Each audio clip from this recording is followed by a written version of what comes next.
Welcome to Behind the Line, where we pull back the curtain on the challenges facing first responders and frontline workers. The work you do is unique, and so are the stresses that go with it. Join me as we tackle key issues to reduce risks for burnout, and as we work to support you in doing the job you love without sacrificing being the kind of person you want to be.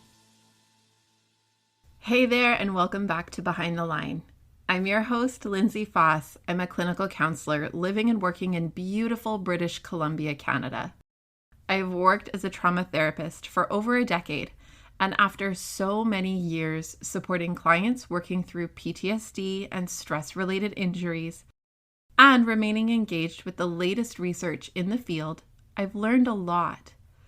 As a result of my learning, combined with my ongoing disappointment and frustration at the ways in which many first responders and frontline workers lack meaningful support, I created this podcast, along with some other tools you can find online, in an effort to bring easy access to skills for wellness, allowing you to find greater sustainability both on the job and off.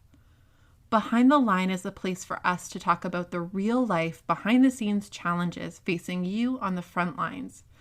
And I'm so glad you're here with me today.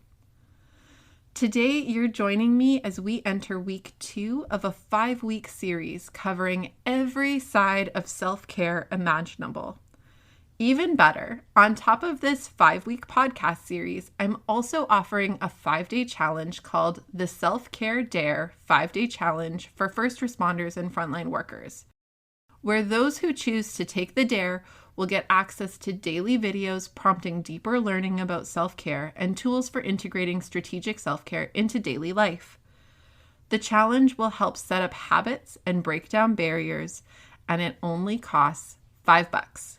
So, if you're keen to really commit to strengthening your wellness and building up your reserves as a weapon against burnout or worsening work-related stress, check the show notes for the link to register for the challenge. You can register right now, anytime before March 2nd, when the challenge kicks off. Last week, we talked about what self-care isn't, and if you haven't listened to it yet, I would encourage you to start there if you have any squeamish feelings that come up when you hear me talking about self-care. I recently found this quote I love, and I wish I had found it in time for last week's episode. It's from Brianna West, who says, "True self-care is not salt baths and chocolate cake.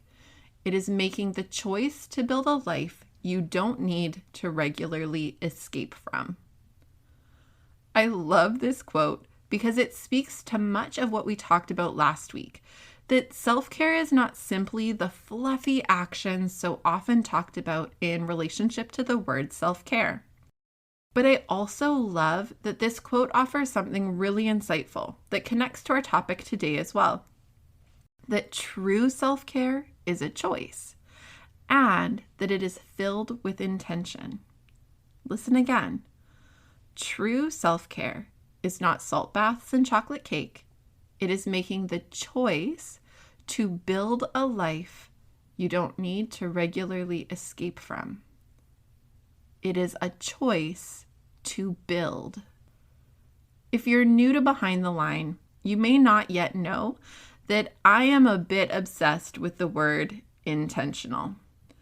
I have tried to find synonyms, so I'm not saying it quite so ridiculously often, but frankly, there is just nothing else that I like quite so much.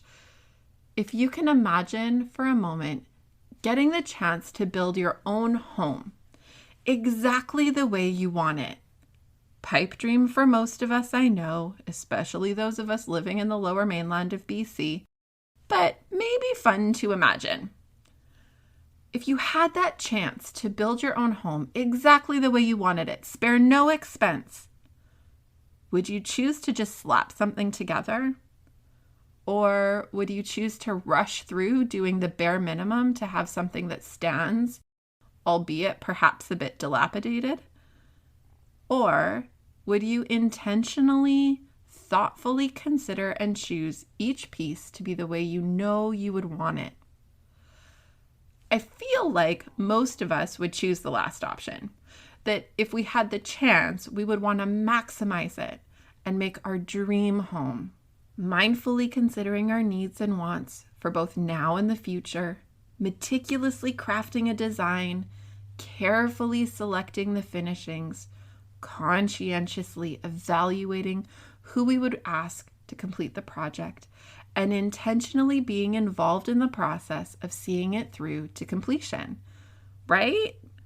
So if we imagine getting the chance to choose and to build a life we don't regularly need to escape from, it likely earns our attention. To not just slap something together or rush to do the bare minimum, but to intentionally consider, plan, and create the life we long for. We're going to continue circling back to this metaphor of building a house over the next couple of weeks as we continue to nail down what it looks like to construct a thorough and comprehensive self-care plan. But for today, we're going to focus in on key concepts we need to keep in mind to ensure our self-care plan is strategic. This is really the skeleton of your self-care plan. At this point, less specifically about the actions you might choose to do. In our house metaphor, the actual self-care activities would be more like the selection of finishings stage of construction. And more about the concepts you have in place as you consider what activities might fit best for you. Consider this more like the blueprint phase, the structure on which all the choices will be based. These concepts will also offer you some guidance around what things you might already be doing well and where you have gaps to ensure your plan as it develops is as comprehensive as possible. When I say comprehensive, what I mean is that your self-care plan needs to wrap around all sides of you. It cannot just be something that you do a little bit, some of the time, when you have time to yourself and the conditions are perfect. If that's the case, it will never happen. Your self-care plan needs to meet you where you're at, wherever that may be, in almost any given moment, situation, or condition. It needs to be thought through from different angles and built to serve you. It also needs to be somewhat flexible, adapting to our shifting needs or conditions. And any good plan needs to have review. We need to be able to step back once in a while and evaluate how our plan is going, what's working, what isn't, and make changes as needed to keep it working in our favor. You grow and change over time, and so too will your interests, time, energy, and other factors that will impact how your self-care activities feel over time. That's okay and totally normal, but it means we need to take a beat and notice when things that used to work well for us aren't anymore. Examine why that may be, and then brainstorm ways to shift the plan to accommodate. When you're working to build a comprehensive and intentional self-care plan, there are 4 main areas that I encourage people to be conscientious of. First, keep time in mind. Most of us feel like we never have enough time. I for sure get that and feel it often.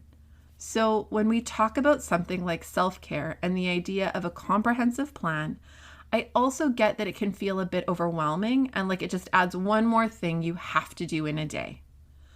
I don't want that to be how this feels. And part of how we let that go, let that sense of pressure go, is to understand that self-care happens in big and small moments. Some self-care is quite active and some is more passive, which we'll talk more about in a minute. As a result, when we're thinking about creating a self-care plan, we want to think about planning big and small things into it, and probably way more small things than big ones if time is tight. I think it tends to be easy to think of the big things, the hour-long massages with your RMT, the weekend getaways to some lovely location. These are the things that are easy to come up with and dream about, but hard to fit in on a regular. When you're imagining what kinds of self-care actions to structure into your life, I want you to be sure to think about things that fit into 5 or 10 minutes, or 15 to 30 minute increments. These are the ones that are going to be your bread and butter. They can keep you afloat because they're doable even when life gets hectic. A couple of ideas of low time commitment activities might include a couple cycles of square breathing, which we talked about a couple weeks ago in the episode on mindfulness skills, or laughing at a short video, or listening to your favorite song, or doing a quick lap around the block. Also consider activities you would do if you had an hour or a couple of hours, as well as activities you would find restorative if you had a whole day or more. Second, keep the dollar bills in mind. Again, it tends to be easy to think of self-care through a high-ticket lens. In part, we're trained to think this way as a result of our media exposure, where self-care is that high-priced gym membership, expensive spa treatment, or weekend getaway. We know that our need for self-care is used as a mechanism to drive us to spend in an effort to satiate our longing for calm. But the truth is, self-care can and should be accessible at every price point, including free. Similar to our conversation about time, when you're creating a self-care plan, structure it with your budget in mind and try to get creative, thinking of ways to build in tons of self-care that costs very little, if anything. Your plan should include a host of activities that cost nothing. Some that cost a little bit, some that cost a moderate amount, and some that are on the more expensive end, like that weekend getaway that sounds better and better the more I mention it. Some examples of free activities include listening to your favorite music or a podcast, talking to a friend, putting on your favorite clothes that you already own, don't go shopping, or going for a walk. Some inexpensive ideas can include choosing something scented, like a candle or essential oil to have on in your space, picking up a small treat, or buying your favorite coffee. Higher ticketed activities are probably a lot easier to think of, but we'll also be talking more about ideas and brainstorming in the coming weeks if you're needing ideas. I will also say that you can consider ways to keep your higher priced self-care fiscally responsible by asking for self-care to be gifted to you. Ask for a gift card to your RMT as a gift for your birthday or Christmas, or be specific about what you really want and ask for people to pitch in on it to help you get there. In my life, everyone and their dog knows that I'm hooked on Starbucks. If you ever see a picture of me on Instagram or Facebook, probably I'm holding a Starbucks cup.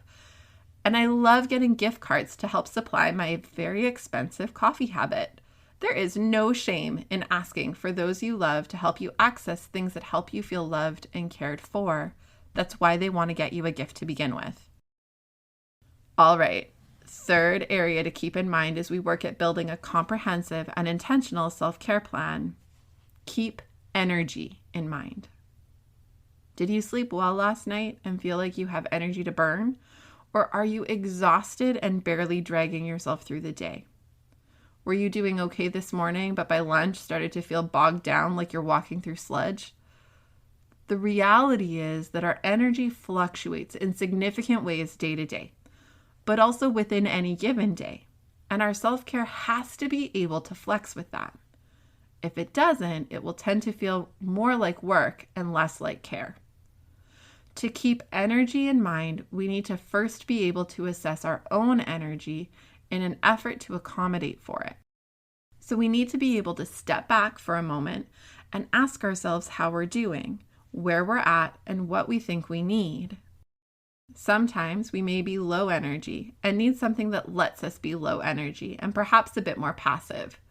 Whereas other times we may be low energy but need something that helps move us out of that and builds our energy. There's a bit of introspection that needs to happen here, which can be tricky and may involve some amount of trial and error as you sort out what it feels like to be at a different energy level and what you personally find helpful or not helpful at any given point. I shared a story a couple of weeks ago that I used to have to drive right past my house en route to my gym and would feel caught between the choice to go home to my quiet house, this was before I had kids, and have a nap, or go to the gym and do my workout. Often, my low energy post-workday brain encouraged me to go home and have the nap. But I often noticed that this didn't make me feel better. It actually tended to make me feel a lot worse. I also shared a mantra that I came up with at that time that went like this: when I want to do it the least is when I need to do it the most. Encouraging me to remember and recognize that my brain can play tricks on me, and prompting me to keep in mind that I may feel low energy now, but during and after my workout, I tend to feel a heck of a lot better than when I succumb to the decision to nap and then feel groggy and grumpy the rest of the evening.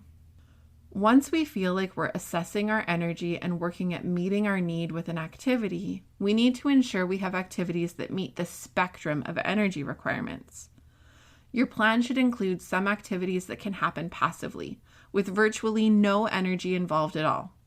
This might include things like music in the background while you do other things, the scented candle or essential oil that helps you take a deeper breath while you're doing something else, your favorite cozy socks or comfy blanket.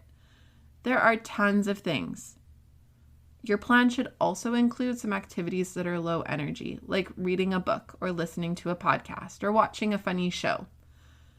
There should also be activities that are higher energy, like going for a walk or a bike or a hike, playing a board game, hanging out with friends, and so on.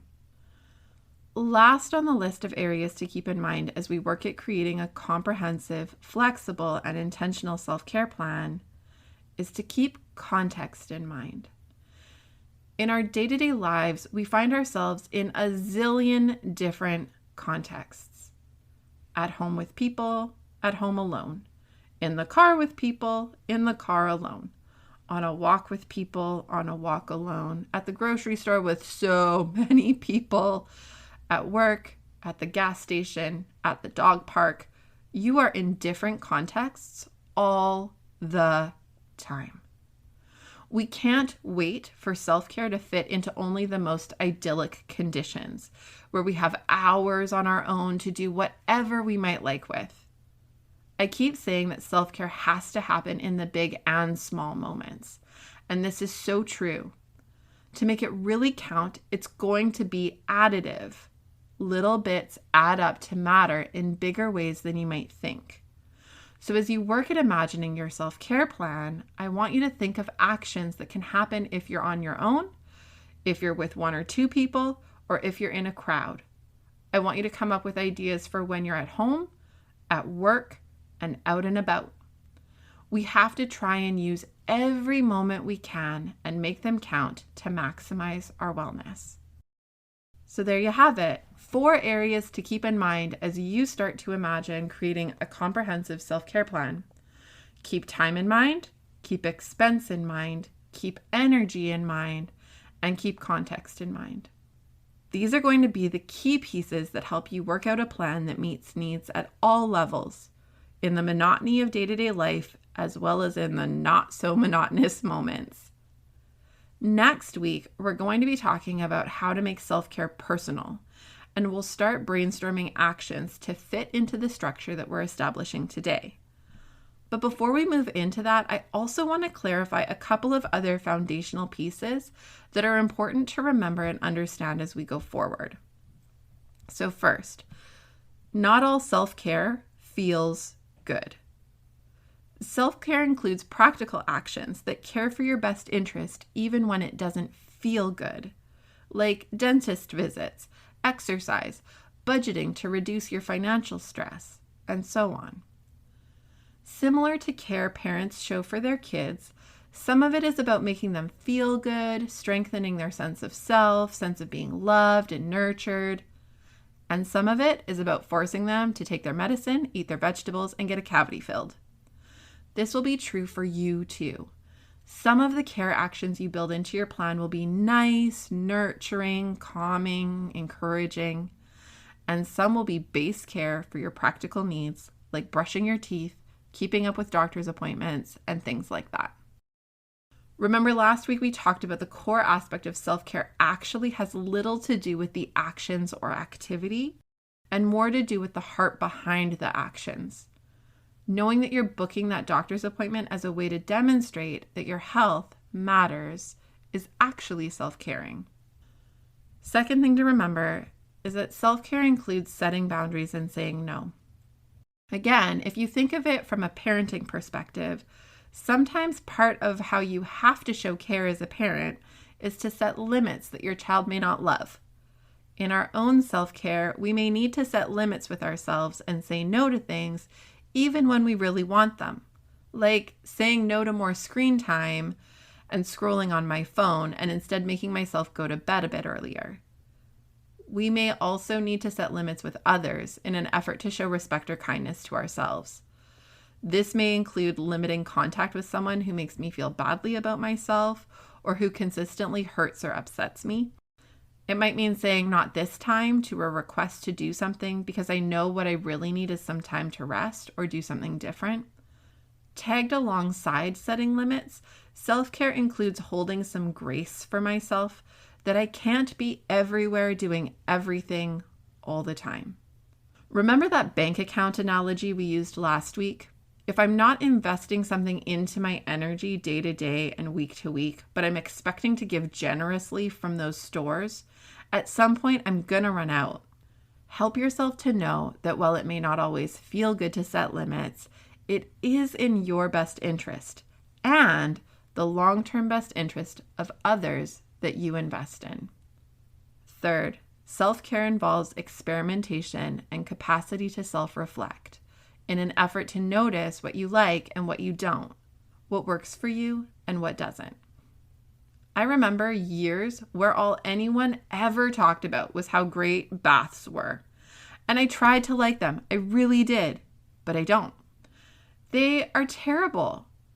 It is not only okay, it is necessary to evaluate what you like and enjoy and what you dislike and provokes discomfort so that you can lean into the things that feel actually restorative rather than just doing what you think you're supposed to. Self-care also involves noticing needs and seeking to fulfill them, getting creative and scrappy with options that fit for you. It means taking time to step back and take notice of what's happening for you and working to come alongside yourself to meet those needs. And this will evolve and change over time. Actions that were once helpful may not always be. Let this be an ongoing adventure of discovery. For those of you just getting started thinking about self-care, start by meeting basic needs. Hydrate, eat nutritious foods, engage in hygiene activities, prioritize sleep habits, limit substances, limit screens, prioritize base health needs, including doctor and dentist appointments. If you're already doing all of these things, bravo, good job. But I would also encourage you to reflect a bit on whether you're doing them with a heart of care for you or out of a place of routine or obligation. And consider if there are ways that you could shift your mindset about them to lean heavier into the caring for self heart. I know it's pretty basic as a starting point right now, but likely for most of you, at least a couple of the actions I just listed are more challenging, like prioritizing sleep or limiting screens. Notice where you could challenge yourself a bit and see what happens as you make some small changes and let these accumulate over time. Next week, we'll be talking about ways to take this foundational structure and understanding and use it to guide the process of exploring, discovering, and building your personalized self-care plan. I hope you'll join me for that. And again, I hope that you'll sign up for the Self-Care Dare 5-Day Challenge for first responders and frontline workers, which you can find links to on our podcast webpage and in the show notes from today's episode. It will take the conversation we've been having during this podcast series and take it up a notch to really help you to create a killer, sustainable self-care plan. Check it out and reach out and connect if you have any questions or just want to say hi. Until next time, everybody, stay safe.